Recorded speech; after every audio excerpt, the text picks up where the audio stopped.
Hi everyone, this is Madhav here from the Remote Marketing Podcast, and today is an interesting episode because today we are talking about growth ideas for successful companies.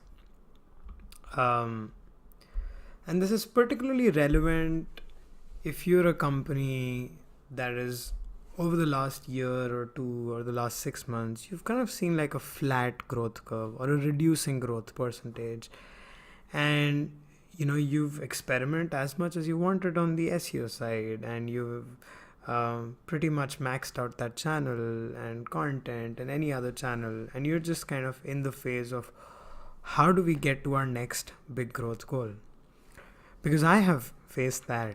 I've been very fortunate to be working with a bunch of these high growth companies, just trying to see how we, you know, grew from a certain milestone, let's say from 10 to 100 million in revenue. Um, to give you a quick idea, at Hubstaff, for almost 5 years, we were kind of the leaders in a space called time tracking. And in order for us to kind of grow, we had to expand to closely related markets and find a bigger positioning. At close, we also want to shift gears after 5 years of growth to kind of get to our next phase. And that needed us to think through very heavily on how we'd be able to grow us to that revenue. And so today I'm going to talk about 4 ways of if most of these companies who went through this phase, who went through the phase of a reducing growth percentage, of a flat growth curve, and they've kind of maxed out on most of these channels. Most of the companies, when they kind of reach this phase and they're kind of successful, that means they're profitable and can sustain themselves, there are basically 4 things that they eventually go after. The most famous is what you hear about, everywhere, is you go enterprise. So by enterprises, you start creating white label solutions and, a solution to be able to sell to a much larger customer, right? So if you look at companies like InVision, came out with an InVision enterprise plan, or most of the companies that you see usually have like this enterprise plan, which has best of the features, premium support. Salesforce is a great example of what an enterprise solution might look like. And that's a great way because, a lot of these big companies have very specific requirements, but they're big paying customers, and the contracts can usually last, for almost like 5-10 years. The other option is you can expand your market in terms of verticals, and this is something we experimented at Hubstaff as well. Let's say you're particularly popular in a certain category, let's say agencies, right? We were particularly popular in agencies, our time tracking software, and we had pretty much maxed out there in terms of that any agency who went out looking for a time tracking solution, pretty much everybody was aware that Hubstaff existed. We were definitely in the top 3, if not number 1. And because the market was aware, that was the goal of it. So if they chose us or if they not chose us, right, like they were still aware about us. So we had kind of maxed out on that growth there. So we had to look at other verticals where we could expand to, more closely related, where we had seen some customers come in who were kind of using our product in a hacky way because that market was a little underserved. But maybe there were more like them. So in our case, we noticed a lot of these construction companies and HVAC services and pest control. All of these companies also had requirements of time tracking, but a little more different. They wanted to, all sorts of geolocation features, but it opened a big opportunity because that particular vertical wasn't well served. There wasn't a time tracking leader there. And so we started building our product to more suit their needs as well. And that was the first vertical we started to try to win that. And then slowly we started looking at other verticals like lawyers and education professionals and designers and nonprofits. And that was basically what helped us to kind of grow to the next phase, helped us reach that next phase in terms of growth and revenue. So that's number 2, market expansion in terms of verticals. Number 3 is internationalization or market expansion in terms of geography. So your software could particularly be very popular in a certain market. Let's say you have a lot of customers, specifically in Canada, and let's say 60% of your customers are in Canada, and then you have about 5 customers coming in every day from Australia, or 100 customers coming from the UK, or 30 customers coming from Brazil. And so that means that there is an opportunity there. Only if you could localize it, if you could have your own, you could have the app localized to their language, more advertisements, more affiliate partners in that geographical location, more events, more awareness, kind of become that software leader in that particular territory. That is a great way to kind of do that. And we've seen a lot of companies do that, most notably Canva.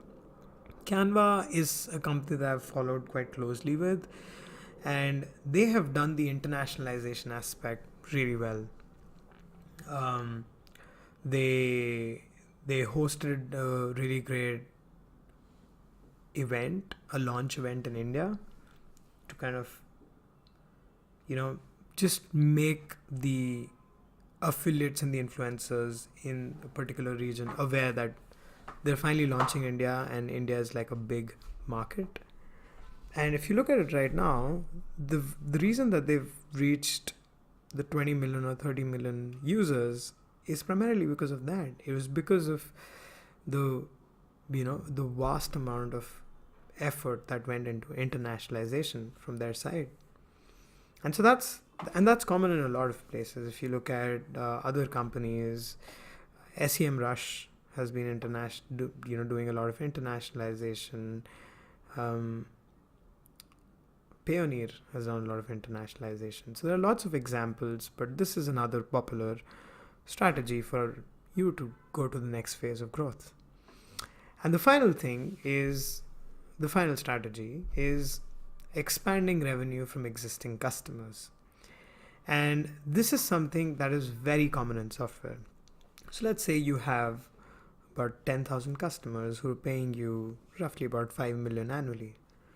Now, these people, these businesses, these customers are also using other services. What could be the most relatable service that you could build and upsell them to be able to increase the amount of revenue? Instead of getting 5 million from these 10,000 customers, how can you get 10 million out of it? Right? So we see a lot of companies build products that are related with that. So a big example is Zendesk.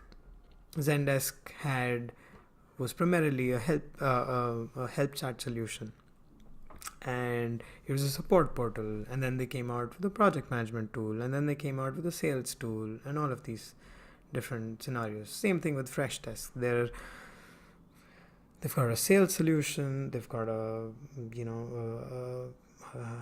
team chat, a help chat solution, a status update solution. So they're pretty much everywhere.